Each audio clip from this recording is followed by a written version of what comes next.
Hello and welcome to day 29 of 30 days of Lightroom. Today we're showing you alternative uses of Lightroom and helping you organize and rename your photos.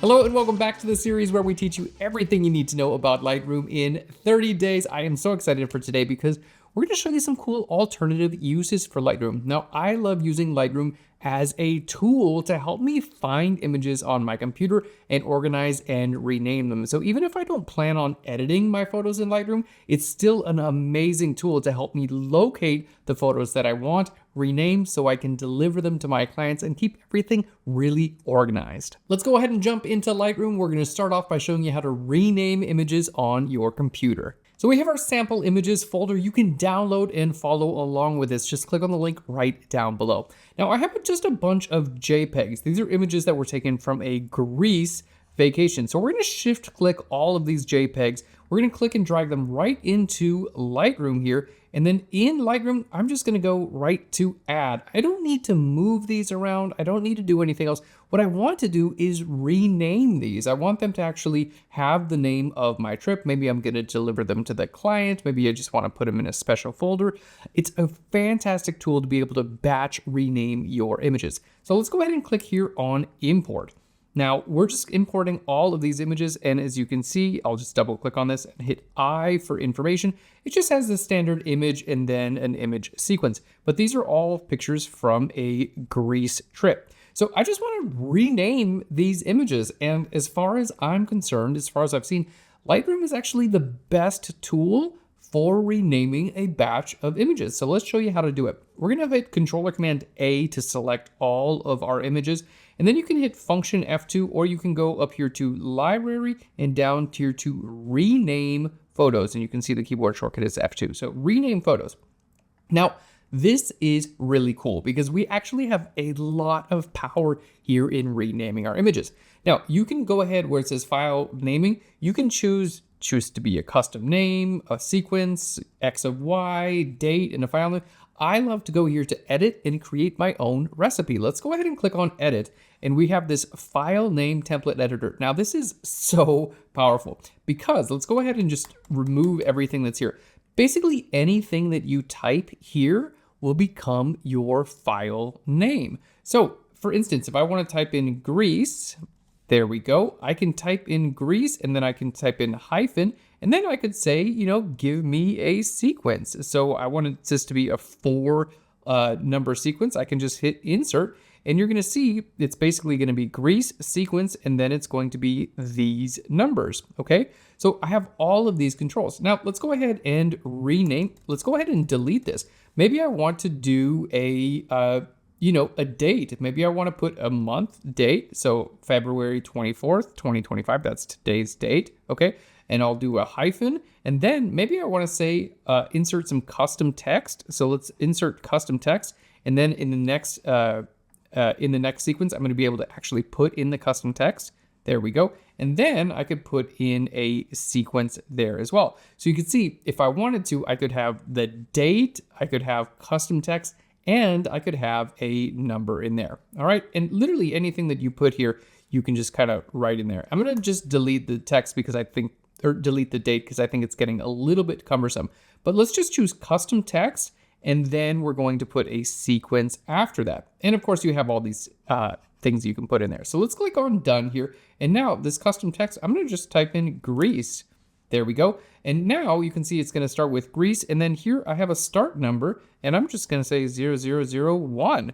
So this is going to be like, I know I don't have thousands of photos here, but basically it's just going to rename all these photos, Greece, and then a number sequence, and it's going to rename them all. So I'm just going to hit OK. You're going to see rename 15 images, and that's it. You can see everything is renamed perfectly here on my computer. So I'm using Lightroom as a tool to rename these images on the computer. Now, this is so cool. And if you want to, let's say we wanted to rename these again, it's actually really easy.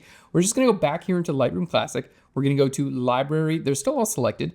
We're gonna go back to rename, and then maybe this time I just wanna use, let's say custom name X of Y, and then the custom text is still gonna be Greece. So in this case, it's gonna count the total number of photos, and it's gonna say Greece 1 of 15, and it's gonna start on the number 1. So let's hit okay there, and watch how quickly that updated here on my computer. So now we have the count from 1 of 15. So Lightroom took care of all of that naming and counting for me. This is one of my top uses for Lightroom Classic. I'm doing this all the time, whether I'm delivering images to my clients or working on it with my team. Most of the case, I don't really want the file name that came with this image. I love to rename things. I want to put exactly what this photograph is. It helps me stay organized, and Lightroom Classic is the perfect tool to do this. The next thing that I love Lightroom Classic for is helping me to find images on my computer, because a lot of the times I'll have so many different images that are hidden in subfolder after subfolder after subfolder, and it just takes forever to go and find those images. Lightroom makes this incredibly simple to do. So let's go ahead and jump back in and show you how to do it. Now in this case, we're gonna go here, I'm in my library module. I'm just gonna go ahead and remove these sample images. So let's go ahead to our folders dialog. We're gonna right click here, okay? And we're gonna go down to remove. There we go. I just want to remove this, and now I have nothing in my catalog. Now let's go back into here, and you can see this is my tutorial series for 30 days of Lightroom. So for instance, we're on day 29, and with each and every single day, I have my final images, we have marketing, I have my recording documents, I have sample images. There's a lot of stuff that's in each one of these, okay? For instance, like, we have advanced masking, and I have my sample images, and I have my, advanced masking raw file. There's a lot of stuff, but it's all within subfolders, okay? Now, what I love to do, if I'm looking for a specific images, check this out. I'm just gonna go ahead and shift click. So we're just gonna go from day 1 all the way to day number 30. I'm gonna shift click and just bring those all into Lightroom Classic. Just click and drag them all into Lightroom Classic. There we go. We're gonna make sure this is in add. I don't need to move these around. I just wanna access these images and figure out what's in each folder. Maybe I'm looking for a specific image. I kind of remember what it looks like, but I don't remember where it is. Okay, now as you can see, all of these images, all of these folders are highlighted. I don't see any images. I just need to click on include subfolders. So let's go ahead and click on include subfolders and look at this. I have every single image from the entire 30 days of Lightroom series. I have my before and afters. I have my JPEGs. I have, these are the Greece images that literally we just renamed. They're back in here as well. And the coolest thing about this is because it's Lightroom, it's going to identify and give you a visual representation of JPEGs and raw photographs and PSDs. It's incredibly powerful. So we're just going to continue to go through and see that all of my different images, remember when we did all of our different color grading, all of this is in here, and I can find exactly what I want. You can even import videos as well. So you can see this is MP4s that it's able to bring in as well. Now here you can have this sort. You can sort by capture time. I usually just put this sorting by file type. And let's say, I have a lot of MP4s in here, right? I have a lot of videos because I'm recording this video series. So I'm gonna shift click on all of those. Okay, we're gonna uncheck all of those MP4s because I don't need to bring those in. But look at this, we have our layered TIFFs files. Remember when we did this really cool Lightroom to Photoshop image where we brought in this layered file and then put this behind our subject? Everything is here in this series. So because I was able to sort them by file type, I just unchecked all of these MP4s because these are video recordings I don't need in here. But now let's just click on import. There we go. And when I click on import, there we go, it'll tell me actually if some of these appear damaged, which is really good to know. And now it's brought in every single folder, every single file. And here is this. This is the entire 30 days of Lightroom series, and I can find exactly what I need. I'm gonna hit tab to remove my sidebars. Remember, here's where we learned about batch editing. This is where we did color grading. I have everything very quickly. This is where we did all of our virtual copies. Look at this. This is so incredibly helpful to see, like, files that are hidden in subfolder, in subfolder, in subfolder. Everything is displayed perfectly, whether it's a JPEG, a raw images, or a TIFF or a PSD. And let's say we find the image that we're looking for. Well, I went ahead and found this image. Let's say we want to use this yoga image.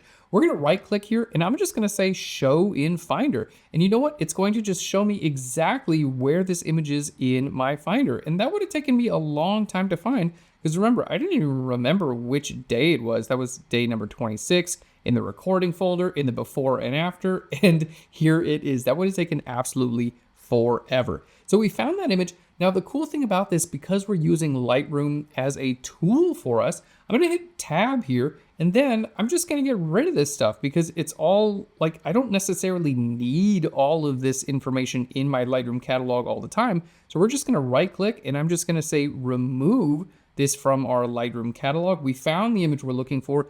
Lightroom is perfectly clean again. And then back in Finder, I have the image that I'm looking for, and I can do with it whatever I need to deliver to my client and use it how I need. So Lightroom is an incredible tool for locating images on your computer, giving you a beautiful visual representation, and also, getting back to our tip number 1, renaming and exporting if you need to. Thanks so much for watching. I hope you enjoyed these alternative tips for Lightroom. I'm using this stuff all the time. Alrighty, we'll see you day tomorrow for our final day of 30 days of Lightroom. Bye, everyone. Day tomorrow. We'll see you day tomorrow. Bye, guys.